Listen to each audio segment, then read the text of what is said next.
Hello and welcome back to Podcast Like a Pro. Today we're going to be talking all about how podcasting can fit in with the rest of your content. So arguably you're doing this podcast in addition to other content that you're running on your site or for your brand.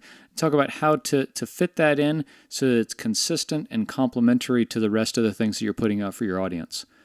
So getting started, let's just acknowledge that podcasting is a form of content marketing. Content marketing shouldn't be a dirty word or a phrase that raises the hair up on the back of your neck or anything, but content marketing is simply a term for sharing your message in the form of some sort of content. It could be podcasting, blogging, YouTube, social media, that allows you to share your message with your audience and have them connect with you on kind of a different level. This is really what is changing the way that consumers are meeting their brands online, and I think everyone should be participating in this in some way. And everybody's scenarios can be different for why they're podcasting, but you have to be doing some sort of marketing to your audience to grow it and to serve them effectively. So let's look at the marketing spectrum here. These are all different types of content marketing that you can be doing. We touched on a couple of these before. So blogging is the one that everyone thinks of when you talk about content marketing in particular. YouTube is the second biggest search engine online next to Google. They're both owned by the same parent company.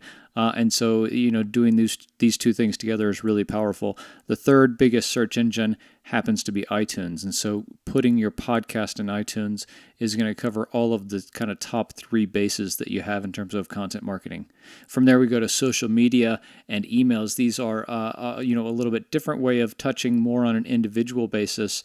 But depending on the niche that you're in and the market you're trying to serve, social media and email can be really powerful at connecting with exactly your audience.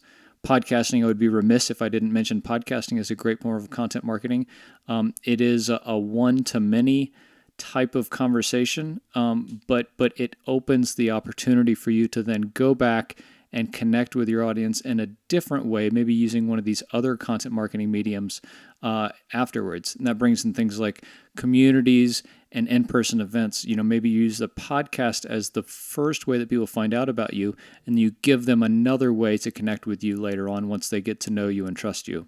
And then last here is influencer marketing. This is something that's really coming into the fray here in the last couple of years, but leveraging the power of influencers in your space to get a name for yourself and for your brand. Okay, so the first question to ask yourself is, what are you doing already?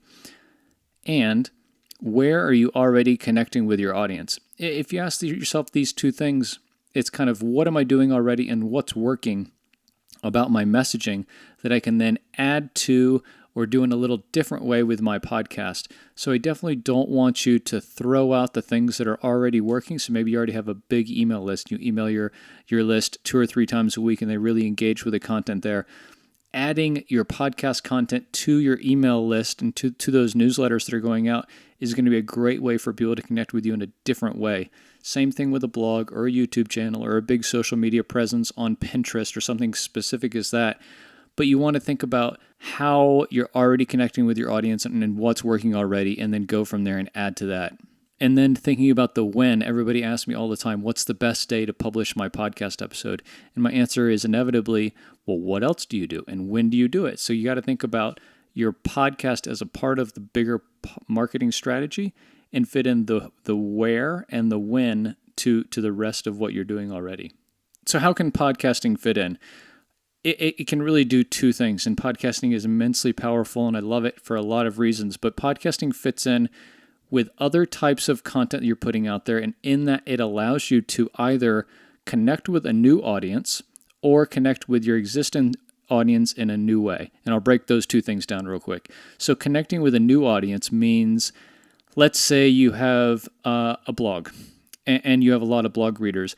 A lot of people, myself included, don't read a lot of blogs. I think that they're, frankly, too easy to put out there, and I don't necessarily trust as much of what someone is saying on a blog as I do through a podcast, because I can actually listen to their voice and their tonation and their kind of authority they're relaying through their podcast. So I much prefer to listen to what somebody has to say than to read their blog. So for me, you could connect with me through doing a podcast as a different form of content or a different medium, because I'm probably not going to read your blog just because I don't read very many blogs.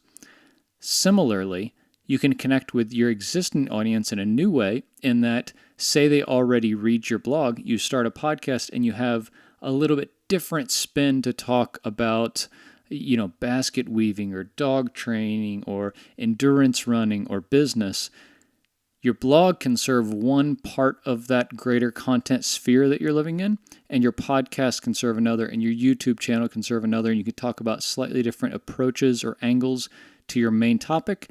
Maybe you have a different format. Maybe your blog is all about case studies and one-on-one things, and your podcast is about you talking about your experiences directly, so not involving that third party in your content. So just thinking, and these are a lot of ideas and approaches to where you can structure your content, but just be thinking about how you want your podcast to be additive and not just to replace something you're already doing that's working. So we always say that real podcasting success happens when it's complementary to your other content. You don't want to take anything away from what you're already doing, especially if it's working really well. You want your podcast to approach your topic and your audience in a little bit different way, at a little bit different time, in a little bit different medium, so that you can add to your authority and influence and reputation in this space by creating additional and complementary content for your audience, and it can serve them and allow you to create that deeper connection. Okay, so your assignment from this lesson, list out what channels you're already using to connect with your audience. Just get out a piece of paper and list what you're doing and where you're publishing that, and then when you're publishing it as well. And then think about how can you connect with either a new audience in your greater kind of sphere, or how can you connect with your existing audience in a new way through your podcast? Again, can you take a different spin or a different angle on your overall topic to connect with your audience in a little different way? Or can you connect with a new audience in that you might connect with people like me who listen to a lot more podcasts than read blog posts, thinking about how you can broaden that umbrella of influence that you have. And then how are you going to make your podcast complementary to your other content? Think about the days of the week and the topics and the messaging and the overall kind of broadening of scope and authority that you have in your niche. Your podcast really should be additive and complementary, and not just swapping one form of content for another. So that's how we're going to fit podcasting with the rest of our content. This is the end of the first module. We'll be back in the next module talking all about gear and setup for your show. I'll see you then.